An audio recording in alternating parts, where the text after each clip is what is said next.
ये दलित जो महिलाएं हैं उनकी स्थिति अभी कैसे देखते हैं? उनकी जिंदगी की जो भौतिक हालत है ना, वो रोज खटेंगी तभी वो जिंदा रह सकती हैं, अपने परिवार को चला सकते हैं। अनपढ़ महिलाएं दलितों में मिल जाएंगी, सबसे ज्यादा अशिक्षित मिल जाएंगी, सबसे ज्यादा और जीवन की खराब हालतों में जिस भगवान को कहते थे राम राम नाम ले लोगे तो सातों जन्म मिल जाएगा, मैं बताता हूँ उसी भगवान की स्थापना अयोध्या में उसी संविधान की वजह से हुआ। ये जो सरकार की स्थिति है कि छीना झपटी लूटपाट और चारों ओर तबाही है, और चोर ही मुलजिम चोर हकीम चोर ही देता गवाही है। नमस्कार, जीआर खबर देख रहे हैं आप और मैं हूं आपके साथ विक्के सिंह। 19वीं शताब्दी में जब महिलाओं के लिए इतना बेहतर वातावरण नहीं था कि महिलाएं जो है वो पढ़ लिख पाए, महिलाओं को जो है वो भागीदारी मिल पाए, और उस दौर में जब जो है सावित्रीबाई फुले ने जिस तरीके से सबसे पहले विद्यालय का निर्माण करवाया और उसके बाद जो है प्रथम शिक्षिका बनी, जो है भारत की प्रथम महिला शिक्षिका बनी, और उसके बाद से जिस तरीके से महिलाओं को हक हुकुम जो है और बराबरी का अधिकार और तमाम चीजें दिए जाने लगा, वो आज भी जो है वो कायम है। कई लोग हमारे साथ हैं जिनसे इस विषय को थोड़ा सा और गंभीरता से समझेंगे और ये कोशिश करेंगे जानने के लिए कि अभी मौजूदा स्थिति में सावित्रीबाई फुले का जो योगदान है उसको क्या लोग और महिलाएं समझ पा रही हैं, क्या उस दिशा में और बेहतर काम हुए हैं। महिलाओं की सशक्तिकरण की जब भी बात आती है तो सबसे पहला नाम और सबसे पहला चेहरा सावित्रीबाई फुले का ही आता है। सबसे पहले स्वागत है। बहुत गंभीर सवाल पूछ रहे हैं आपसे कि महिलाओं की स्थिति सावित्रीबाई फुले ने जिस तरीके से एक सुदृढ़ बनाने की सबसे पहले पहल की, उस स्थिति को आज के मौजूदा और आधुनिक परिवेश में किस हिसाब से देखते हैं? देखिए, मैं ये तो नहीं कहूंगा कि महिला जो सावित्रीबाई फुले सोचती थी, वो तो चाहती थी कि जो जीवन का कोई रूप, चाहे वो सामाजिक जीवन हो, चाहे व्यक्तिगत जीवन हो, और चाहे पढ़ाई लिखाई का जीवन हो, चाहे आर्थिक जीवन हो, स्त्री पुरुष बराबर होनी चाहिए हर मामले में। और स्वयं आप जानते हैं कि जो उनके पति थे ज्योतिराव फुले, सावित्रीबाई फुले एक ही साथ समाज में भी काम करते थे, एक साथ घर में खाना भी बनाते थे, एक साथ लिखते भी थे, एक बार साथ संगठन भी चलाते थे। मतलब कोई कह ही नहीं सकता है कि ये काम उनके पति का और ये काम उनकी पत्नी का है। तो वो, और इसी मामले में मैंने अपनी किताब में ये लिखा भी कि जैसे हम लोग कहते हैं ना कि आदर्श दंपति यानी पति पत्नी का रिश्ता कैसे होना चाहिए, तो उसमें हाँ, जैसे मान लीजिए भावना है, तो दोनों की भावनाएं अगर एक हो तो कितनी अच्छी बात होगी, दोनों के विचार अगर एक हो तो कितनी अच्छी बात होगी, और दोनों का जीवन और आचरण भी एक हो और दूसरे का सम्मान भी करते हो, तो पति पत्नी का संबंध कैसा हो सकता है। भारत में मुझे तो वो आदर्श रूप लगता है। हालांकि वो बन रहा है, आपने एक चीज देखा होगा, आप तो नौजवान आदमी है, अब पहले जैसा नहीं रहा, बहुत सारे पति पत्नी ऐसे हैं। दलितों की स्थिति कैसे देखते हैं? दलित जो महिलाएं हैं उनकी स्थिति अभी कैसे देखते हैं, पढ़ाई लिखाई को लेकर और सारी चीजों को लेकर? दलित महिलाओं का तो अगर आप दलित महिलाओं की बात करें तो आज भी 80% से अधिक दलित महिलाएं, मतलब बहुत ज्यादा बदलाव नहीं आया है एक खास वर्ग में। हाँ, उनकी जिंदगी की जो भौतिक हालत है ना, वो रोज खटेंगी तभी वो जिंदा रह सकते हैं, अपने परिवार को चला सकते हैं। और ऐसे में तो ऐसा है कि कोई सिस्टम बन चुका है, हाँ, जिसको उन्होंने फुले दंपति तोड़ने की कोशिश की, लेकिन वो पूरी तरह टूटा नहीं। अभी भी अगर आप देखेंगे तो सबसे ज्यादा अनपढ़ महिलाएं दलितों में मिल जाएंगी, सबसे ज्यादा अशिक्षित मिल जाएंगी, सबसे ज्यादा और जीवन की खराब हालतों में जीती हुई। लेकिन इन्हीं बीच में एक एक्सेप्शन ये भी है कि अगर कोई महिला जो है पढ़ लिख रही है और वो आगे बढ़ने की कोशिश कर रही है तो उसके लिए एक बेहतरीन स्कोप भी है। हाँ, स्कोप भी है। और एक बात और भी है कि एक बात जान लीजिए, दलित महिलाओं के संदर्भ में दूसरा जो पक्ष है कि देश में कोई भी बड़ी लड़ाई चलती है तो उसकी अगुआ दलित महिलाएं होती हैं। जैसे यहाँ भी भूख का जो संघर्ष हुआ था तो 5000 महिलाएं जो कमिश्नरी में थी, जो हम लोगों की ताकत थी, वो दलित महिलाएं बहुत थी। तो संघर्षों की अगुवाई में वो चेतना और समझ में कम नहीं है, भले उनकी शिक्षा दीक्षा का अच्छा थोड़ा लो। एक सवाल ये है कि अभी बीच में बयान आया था अम्बेडकर जी को लेकर, अमित शाह को लेकर, जिस तरीके से अमित शाह ने बात कही उसके बाद तमाम दलित संगठन और खासकर जो वो पार्टियां जो शायद कभी अम्बेडकर वादी नहीं हुआ करती थी, अम्बेडकर के विचारों से इत्तेफाक भी नहीं रखती थी, वो सारी पार्टियां जो है अमित शाह के विरोध में आ गई।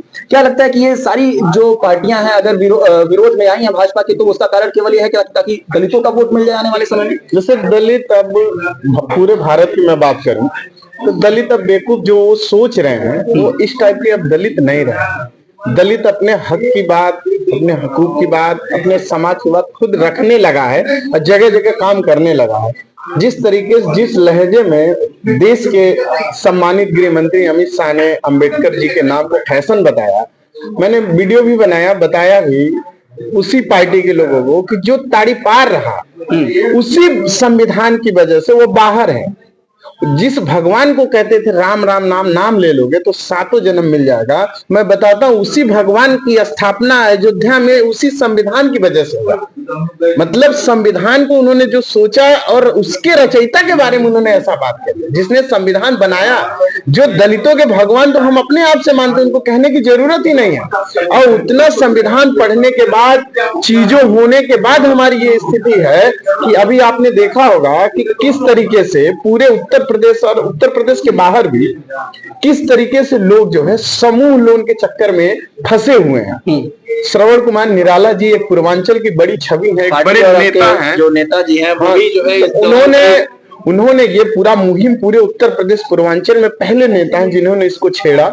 और इसका परिणाम आपको नहीं लगता कि अभी पार्टी उस स्तर की नहीं हुई थी कि जिस जगह पे हाथ डालें वो बड़ा गहरा समुंदर है, वहां पे ऐसी ऐसी मछलियां हैं जो आपके हाथों को शायद चबा जाएंगी। तो आपको ये बात लगा कि अभी वो स्तर नहीं हुआ? आपको एक छोटी बात बताएं कि अकेला चना कहावत भाड़ नहीं फोड़ सकता, लेकिन ढंग से फूट जाए ना तो भुजवाड़े की आंख फोड़ देता है। वो चना है श्रवण कुमार निराला, जो पूरे भारत की जो पार्टी है जिसको लोग बीजेपी कहते हैं, अकेला नेता भार है। और मैं 4 लाइन आपसे अगर कहूं कि छीना झपटी लूटपाट और चारों ओर तबाही है।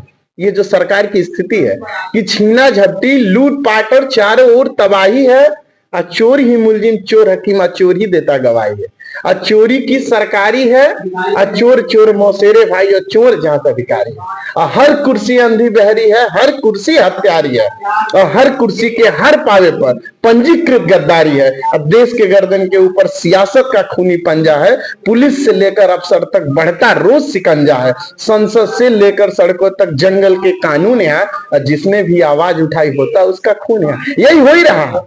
हम समाज की बात करते हैं, हम संविधान की बात करते हैं, तो मेरा मर्डर हो जाएगा, हमें 2 महीने जेल में डाल दिया जाएगा। तो तुम हमें अगर मारोगे तो हमारी पीछे जो समाज खड़ा है वो तुमसे उसका असूल करेगा, वो तुमसे तो बात करेगा जो तुम बात कर रहे हो। वही संविधान की वजह से, उसी संविधान की वजह से वोट का अधिकार लोगों को मिला, उसी बाबा साहब की वजह से वोट का अधिकार मिला। और कितना भी बड़ा पूंजीपति हो, हर दलित के घर पे खड़ा होता है, पांव तले उसका पैर छूता है उसी वोट के लिए। तो हम बता देना चाहते हैं आपके माध्यम से भाजपा को भी और गोरखपुर के सीएम को, जो गोरखपुर के ही सीएम है, इन्हीं की करतूत है जो इस तरीके की हरकतें हैं। लेकिन हम इनको भी बता दें, वो भी दिन दूर नहीं जब आप भी जेल में बैठ के रोए और सदन में बैठ के रोए थे, वो दिन दूर नहीं है। तो ये सरकार है, ये जनता सबसे बड़ी सरकार है, जिस तरह पलटवार करेगी कहीं दिखेंगे नहीं।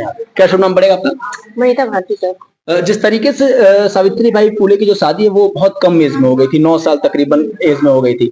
आज के परिवेश में दलित महिलाओं के साथ ऐसा आप कभी देखती हैं कि कम उम्र में शादी हो गई जब वो सारी गृहस्थियों को संभालने के लिए काबिल नहीं है? नहीं सर, अब लोग जागरूक मतलब आया है, अब लोग जागरूक हो गई हैं। पहले क्या था, कोई ये था कि मतलब छोटी उम्र में ही लोगों की शादी कर दे, जिम्मेदारी में उलझ जाए, वो पढ़ ना पाए, कोई सीख ना उनको मिले। लेकिन अब लोग जागरूक, आप कह रहे हैं तो दलित लोग अभी पिछड़े हैं पढ़ाई के मैटरों को लेकर, लेकिन अभी ऐसा कुछ नहीं है सर। क्या कहना चाहेंगी सावित्री बाई फुले ने जिस तरीके से महिलाओं के लिए काम किया, दलित महिलाओं के लिए क्या काम किया, एक ऐसे वर्ग के लिए काम किया जो शायद उस समय पढ़ाई और सारी चीजों के बारे में बहुत ज्यादा ज्ञान उनके अंदर नहीं था? हाँ, उनके अंदर ज्ञान नहीं था, लेकिन अपने हस्बैंड के ज्ञान के जरिए वो जितना ज्ञान पा सके, इतना संघर्ष के साथ हम लोग को, मतलब हमारे समाज के लोगों को जा के घर घर में जागरूक की पढ़ाई, इतना संघर्ष झेलने के बाद भी। इसलिए हमको प्रेरणा मिलती है सावित्री माता से कि हम महिलाएं भी इस संघर्ष को आगे बढ़ाएं। आप देखिए, ठीक आर्थिक स्थिति हम लोग की कमजोर है, फिर भी हम लोग ये चाहते हैं कि हमारे बच्चे शिक्षित हो, हमारी बच्चियां शिक्षित हो।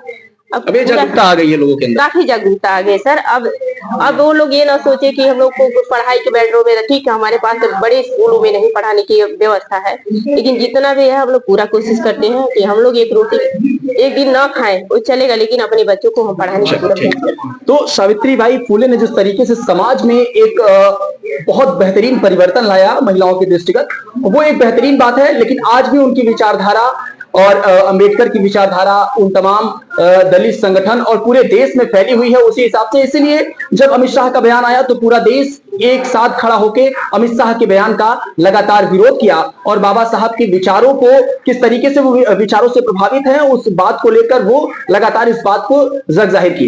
वैसे सावित्रीबाई फुले को लेकर जिस तरीके से चीजें चल रही हैं, अभी एक गोष्ठी भी हो रही है बगल में, उनके विषय में क्या सोचते हैं आप? अपनी प्रतिक्रिया दीजिए। बने रहें जीआर खबर के साथ, मैं था आपके साथ विक्की सिंह।